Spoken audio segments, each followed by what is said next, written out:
जय श्री राधे, जय श्री कृष्णा। आप सभी राधा कृष्ण भक्ति रस परिवार को सफला एकादशी की हार्दिक शुभकामनाएं। जीवन में सफलता प्रदान करता है यह सफला एकादशी का व्रत। पौष मास के कृष्ण पक्ष की एकादशी का नाम सफला एकादशी है। सफला एकादशी व्रत महत्तम। अर्जुन बोले, हे भगवान, पौष मास के कृष्ण पक्ष की एकादशी का क्या नाम है? उस दिन कौन से देवता की पूजा होती है और उसकी विधि क्या है? यह सब आप मुझे विस्तार पूर्वक समझाइए। श्री कृष्ण भगवान बोले, हे अर्जुन, प्रेम के कारण मैं तुम्हारे प्रश्नों का विस्तार सहित उत्तर देता हूँ।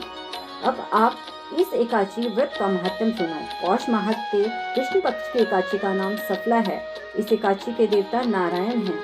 इस एकादशी को पहले लिखी विधि के अनुसार व्रत करना चाहिए और नारायण जी की सफला नाम की एकादशी में भगवान नारायण को ऋतु के अनुसार फल अर्पण करें। मनुष्य को 5 सहस्त्र साल तपस्या करने से जिस पुण्य का फल मिलता है, वह पुण्य भक्ति पूर्वक रात्रि जागरण सहित सफला एकादशी का व्रत करने से मिलता है।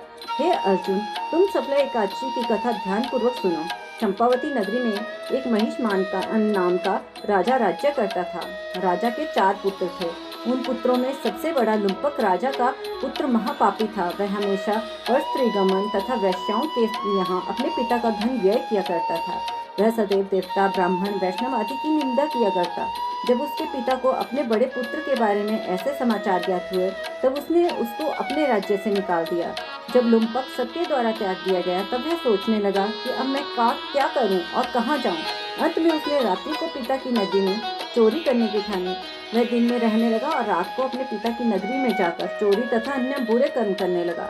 रात्रि में वह जाकर नगर के निवासियों को मारता तथा कष्ट देता। कुछ दिनों में संपूर्ण नगरी को समाप्त कर दिया।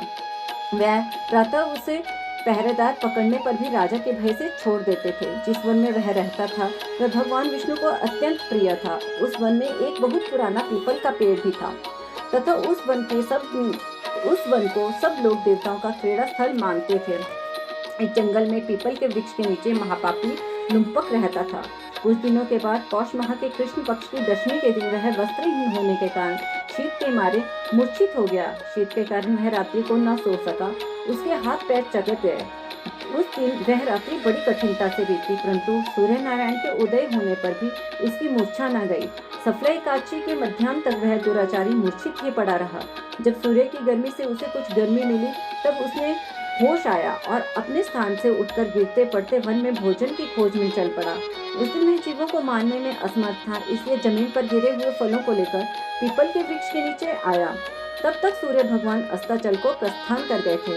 उसने उन फूलों को और फलों को पीपल की जड़ के पास रख दिया और कहने लगा, हे भगवान, इन फलों से आप ही तृप्त हों। ऐसा कहकर रोने लगा और रात्रि को उसे नींद न आई। उस महापापी के इस व्रत तथा रात्रि जागरण से भगवान अत्यंत प्रसन्न हुए। इसके समस्त सारे पाप नष्ट हो गए। प्रातःकाल होते ही एक दिव्य रथ अनेकों सुंदर वस्तुओं से सजा हुआ आया, उसके सामने खड़ा हो गया।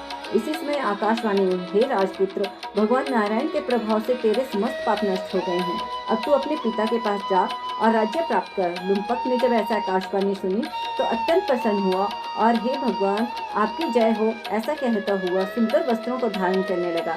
अपने पिता के पास गया। उसने संपूर्ण कथा कह सुनाई और पिता ने उसको अपना राज्य भार सौंपकर वन का रास्ता लिया।